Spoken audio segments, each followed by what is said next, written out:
Hello dear student, good morning, सुप्रभात। और आज हम आप लोगों के लिए लाए हैं मुंशी प्रेमचंद्र जी का जीवन परिचय तथा उनसे जुड़ी हुई कृतियाँ, उपन्यास, उपन्यासों के पात्र, उनसे जुड़े सम्मान, सभी विवरण आज हम मुंशी प्रेमचंद्र जी के बारे में लाए हैं। जैसा कि मैंने वादा किया था कि हम आप लोगों को 250 जीवन परिचय देने की कोशिश करने में लगे हुए हैं, जो बारी बारी से आप लोगों के पास आते जाएंगे। आप इसको देखिए।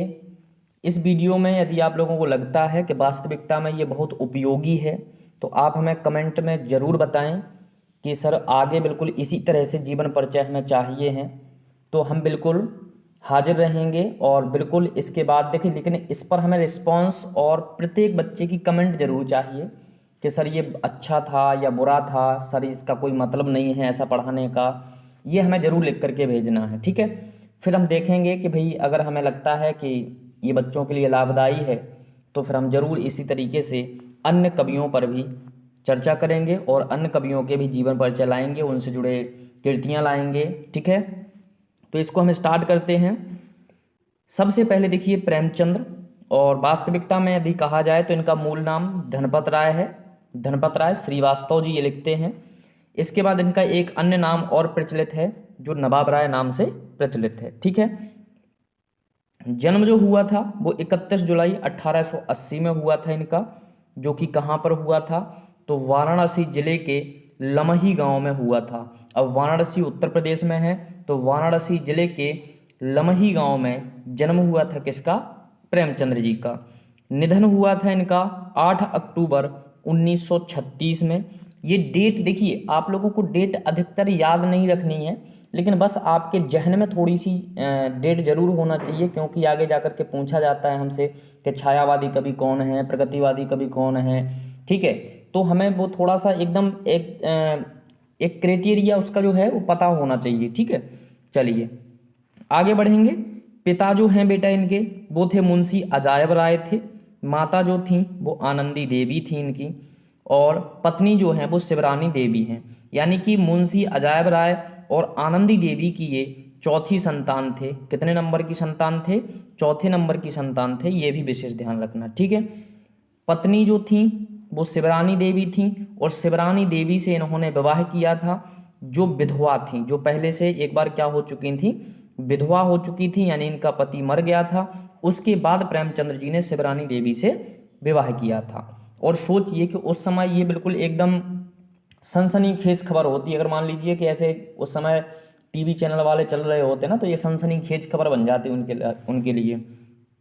पुत्र और पुत्री की बात करें तो श्रीपत राय और अमृत राय दो इनके पुत्र थे, और कमला देवी इनकी जो है वो पुत्री थी, ठीक है। चलिए अब आगे हम बढ़ रहे हैं कि इनकी कृतियों के बारे में और डिटेल से हम बिल्कुल जानकारी प्राप्त करेंगे, ठीक है। और बाद में हम आपको एक प्रश्न भी देंगे जिसको आपको करना है, वो प्रश्न कहाँ से बनता है ये आपको लास्ट में पता चलेगा। तो देखिए पहला उर्दू उपन्यास असरारे माआबिद है। अगर आपसे अब देखिए पहला उर्दू उपन्यास जैसे ही हमने बोला तो आप लोगों के मन में आ रहा होगा नहीं सर इनका तो पहला जो उपन्यास है वो सेवा सदन है। बिल्कुल बेटा सेवा सदन है, समझ लें आप। पहला उर्दू उपन्यास यदि आपसे पूछा जाए तो वो है इनका असरारे माआबिद। जो हिंदी में इसका अनुवाद हुआ था वो हुआ था देव स्थान रहस्य नाम से। कौन से? देव स्थान रहस्य नाम से 1905 में ये अनुवाद किया गया था।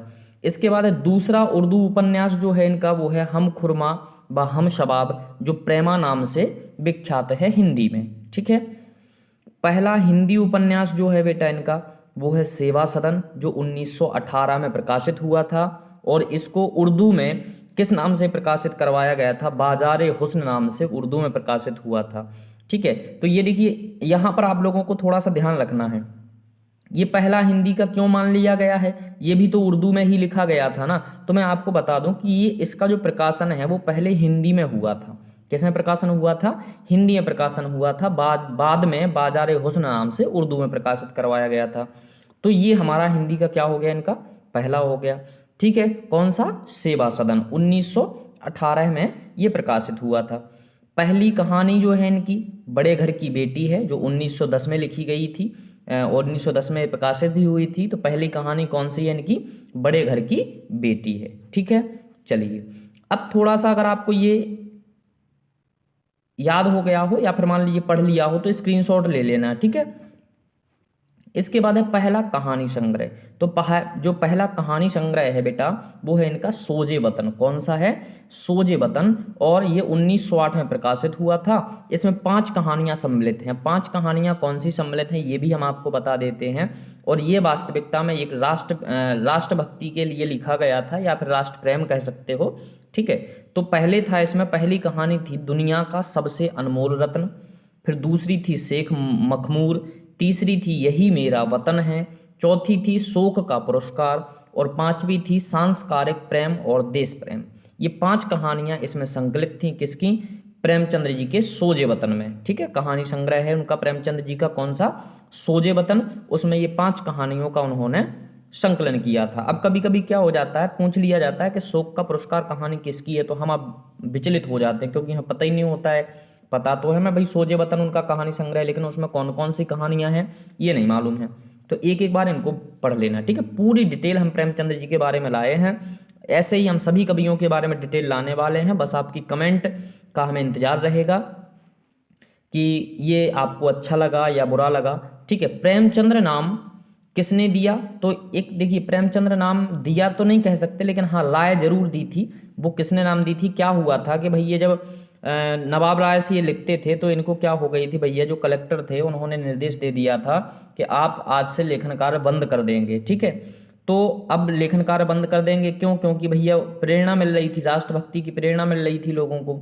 तो अब यहाँ पर जो प्रेमचंद्र नाम जो है उसकी राय दी थी किसने? दया नारायण निगम ने। इनको दया नारायण निगम ने राय दी थी कि तुम ऐसा करो, प्रेमचंद नाम से लिखना स्टार्ट कर दो। भाई उस नाम से मत लिखो, कोई जान ही नहीं पाएगा। तो किस नाम से लिखा? प्रेमचंद्र नाम से लिखें। उपन्यास विवरण देखेंगे बेटा, तो सबसे पहला जो उपन्यास है इनका हिंदी उपन्यास है वो है सेवा सदन। 1918 में ये प्रकाशित हुआ था और यथार्थवादी उपन्यास है। कौन सा उपन्यास है? यथार्थवादी उपन्यास है। मुख्य पात्र इसकी जो है वो बेटा सुमन है।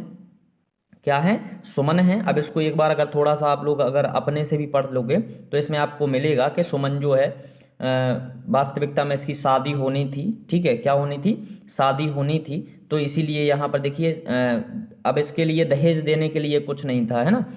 तो दहेज देने के लिए जब कुछ नहीं था तो यहाँ दहेज प्रथा भी इसका मुख्य बिंदु हो जाएगा। ठीक है, फिर इसके बाद इसका भाई दहेज नहीं मिल पा रहा तो अनमेल विवाह हुआ था, वेश्यावृत्ति, स्त्री पराधीनता जैसी समस्याओं पर विचार भी किया गया है। ये इस उपन्यास का क्या है? मुख्य बिंदु है। इसके गौण पात्र जो हैं वो हैं गजाधर, गंगाजली, भोली, कृष्णचंद्र, शांता, सदन, पद्म सिंह और विट्ठल दास। एक एक बार इसको आप पढ़ लोगे तो आपको हल्की फुल्की झलकियां जरूर याद रहेंगी। ठीक है, इसके बाद है प्रेमाश्रम।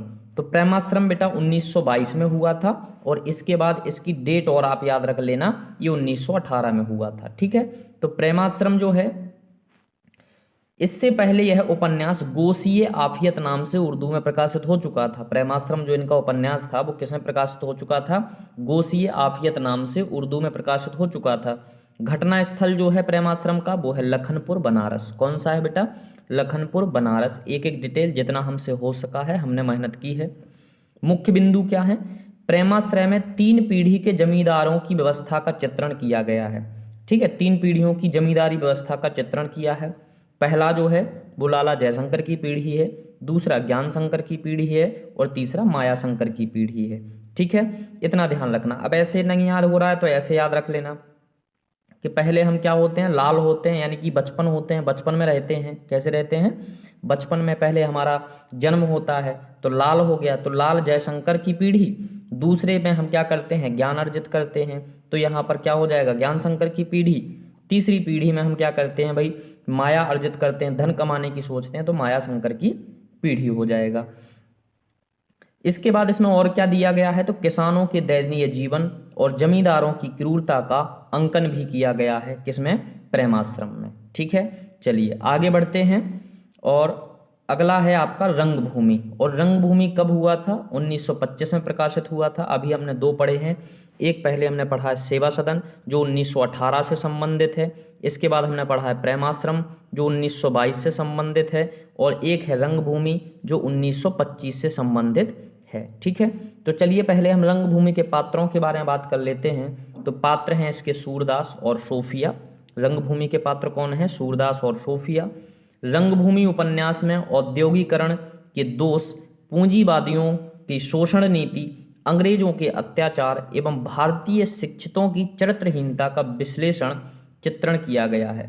ठीक है, या फिर चरित्रहीनता का चित्रण किया गया है, ऐसे भी आप सीख सकते हो। ठीक है, तो ये था आपका कौन सा? रंगभूमि। रंगभूमि के बाद 1926 में लिखा गया था कायाकल्प। कौन सा? 1926 में कौन सा लिखा गया? कायाकल्प। तो इसमें क्या दिया गया है? तो इसमें देखिए पुनर्जन्म की धारणा पर समाज सेवा, राजा के अत्याचार, विलास एवं सच्चे प्रेम का चित्रण किया गया है। किसमें? कायाकल्प में। इसके बाद अगला है हमारा कौन सा भैया? निर्मला। अब निर्मला जो है वो 1927 में लिखा गया था या प्रकाशित हुआ था। ठीक है, तो पात्र हैं इसके मुंशी, तोताराम, मनसाराम, रुक्मणी, जियाराम, सियाराम, भूंगी और महरी।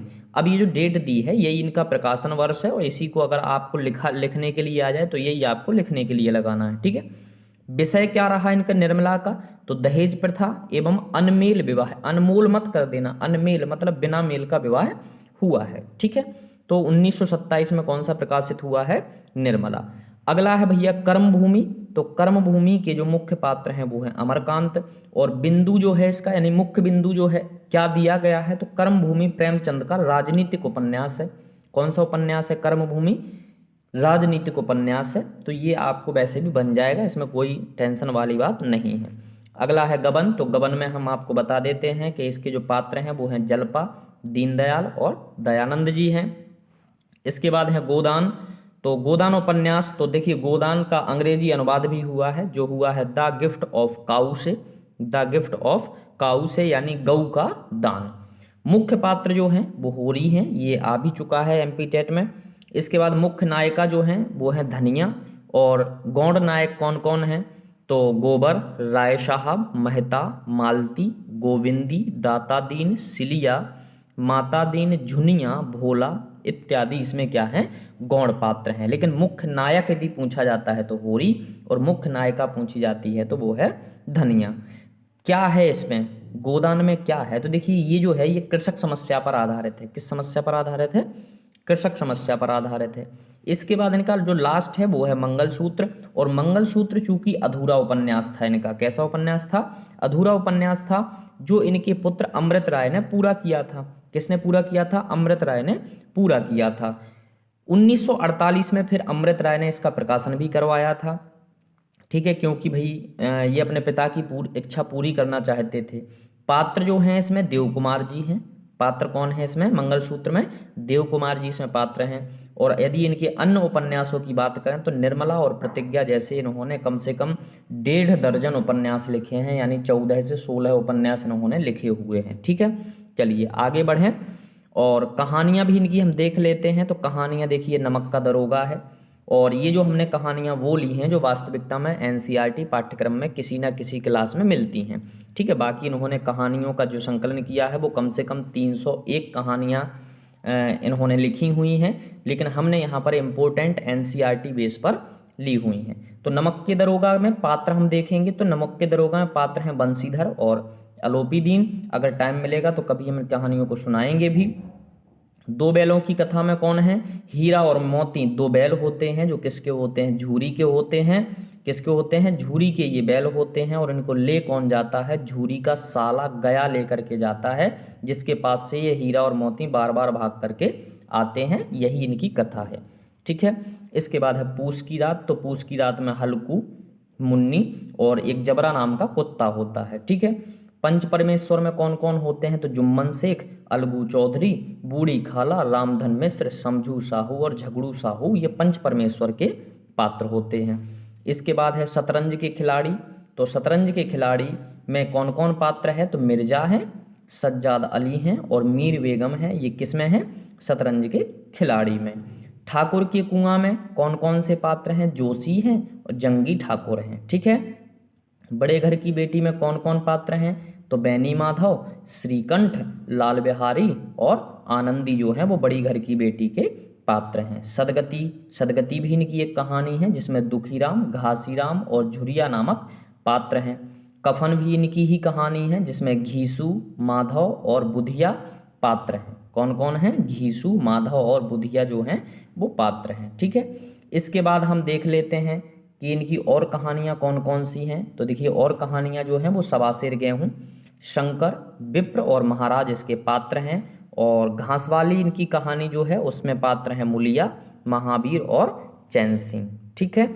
इसके बाद नाटक की हम बात कर लें तो इन्होंने कुछ नाटक भी लिखे हुए हैं जैसे सृष्टि, संग्राम, प्रेम की वेदी और करबला। और एक दुरासा नाम से इन्होंने एक प्रहसन भी लिखा हुआ है। प्रहसन जो है नाटक की एक विधा होती है जो हंसी मजाक से संबंधित होती है। ठीक है।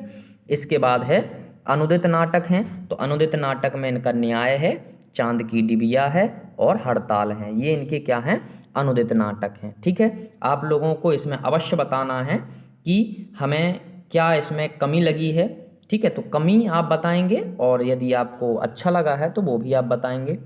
तो महत्वपूर्ण जो तथ्य हैं इनसे जुड़े हुए उनको भी हम एक बार बता देते हैं। तो 8 अक्टूबर 1936 की शाम को इन्होंने एक वाक्य बोला था। वो शब्द कौन से थे? अब तो जाते हैं मैं कदे में मीर, फिर मिलेंगे अगर खुदा लाया। इन्हीं शब्दों के साथ इन्होंने अपनी अंतिम सांस ली थी।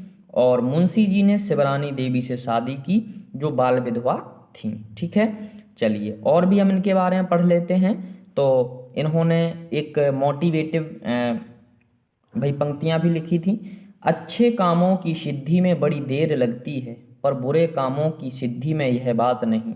ये किसके द्वारा पंक्ति लिखी गई है? तो मुंशी प्रेमचंद जी के द्वारा लिखी गई है। और यही सलाह मैं उनको देना चाहता हूं जो एमपी टेट वर्ग 1 में अभी कुछ नंबरों से पीछे हो गए हैं। बेटा आप थोड़ा सा पीछे हुए हो, जीरो पर नहीं गए हो, इस बात का विशेष ध्यान रखना। फिर उठो, फिर दौड़ो, कभी ना कभी सिलेक्शन मिलेगा। देखिए देर जरूर लगती है ना, कोई भी अगर अच्छा काम कर रहे हैं, कोई बड़ा काम कर रहे हैं, सफल होना है तो देर अवश्य लगेगी। ठीक है। चलिए रुकना नहीं है। इसके बाद है यह सामाजिक तथा यथार्थवादी लेखक थे। एक बिल्कुल प्रश्न एमपी टेट में पूछा गया था। ठीक है। वो पूछा गया था मनोवादियों से शायद पूछा गया था। ठीक है। लेकिन आपको यहाँ पर प्रेमचंद जी में याद रखना है कि यह जो है ये सामाजिक तथा यथार्थवादी लेखक थे। ठीक है। इसके बाद आपने जागरण नामक समाचार पत्र, यहाँ से एक प्रश्न बना हुआ था यूपी पुलिस 2021 में, जितना मुझे याद है कि आपने जागरण नामक समाचार पत्र, अब 2021 एग्जिट डेट शायद ध्यान रखना, तथा हंस नामक मासिक पत्रिका का संपादन कार्य भी किया। मर्यादा और माधुरी ये भी इनकी पत्रिकाओं के ही नाम हैं। तो एक जागरण नामक समाचार पत्र हो गया, एक हंस नामक समाचार पत्र हो गया इनका, और मर्यादा और माधुरी, ये 4 पत्रिकाओं में इन्होंने काम भी किया है। कुछ दिन ये सरस्वती पत्रिका के भी संपादन कार्य में जुड़े रहे। ठीक है। आप उर्दू पत्रिका जमाना में, एक और पत्रिका का नाम आया है जमाना में, ये किस नाम से लेखन कार्य करते थे? तो नवाब राय नाम से लेखन कार्य करते थे। ठीक है। उर्दू पत्रिका में। और ये आप लोगों के लिए एक प्रश्न है जो जिन प्रश्नों से आप घबराते हो, देखिए घबराता कौन है? जो वास्तविकता में डिटेल से नहीं पढ़ता है। ठीक है। और डिटेल से जिसने पढ़ लिया वो घबराता कभी नहीं है। कालक्रम के अनुसार इनके उपन्यासों का सही क्रम आपको बताना है। और ऑप्शन है आपके पास सेवा सदन, प्रेमाश्रय, कायाकल्प, रंगभूमि। दूसरा ऑप्शन जो है वो है सेवा सदन, प्रेमाश्रम या प्रेमाश्रय, रंगभूमि और कायाकल्प। इसके बाद है प्रेमाश्रम, रंगभूमि, सेवा सदन और कायाकल्प। इसमें से आपको विकल्प चूज करके आंसर देना है। और इनके सम्मान में भी कुछ योगदान दिए गए हैं। तो इनके सम्मान में क्या क्या हुआ है? तो इनके सम्मान में देखिए 30 पैसे मूल्य का एक डाक टिकट चलाया गया था। प्रेमचंद साहित्य संस्थान की स्थापना की गई थी। और प्रेमचंद घर में नाम से उनकी जीवनी भी लिखी हुई थी जो शायद शिवरानी देवी जी ने लिखी हुई थी। अन्य लेखकों को प्रेमचंद्र के सम्मान में प्रेमचंद्र पुरस्कार दिया जाता है। ये भी आप ध्यान रखना कि मतलब इनके नाम से एक सम्मान भी चलाया गया था जो कौन सा है? प्रेमचंद पुरस्कार सम्मान है। ठीक है। तो हमने भाई प्रेमचंद्र जी के बारे में इतनी डिटेल पढ़ ली है। अब हम आपसे चाहते हैं कि अगर आपको इसी डिटेल में आगे भी वीडियो चाहिए हैं तो आप हमें कमेंट ज़रूर करें, और कमेंट में अच्छा है, बुरा है, ठीक है, एक्सीलेंट है, आगे भी ऐसे ही वीडियो चाहिए, आप ये हमें ज़रूर बताएं। इससे हम इस पर काम करेंगे, और यदि आप लोगों का रिस्पांस नहीं मिलता है तो इस पर हम काम करेंगे, तो क्योंकि भाई अपने लिए तो हमें करना ही है, लेकिन आपको हम फिर ये शेयर नहीं करेंगे। ठीक है, धन्यवाद, चलते हैं, बाय बाय, टेक केयर।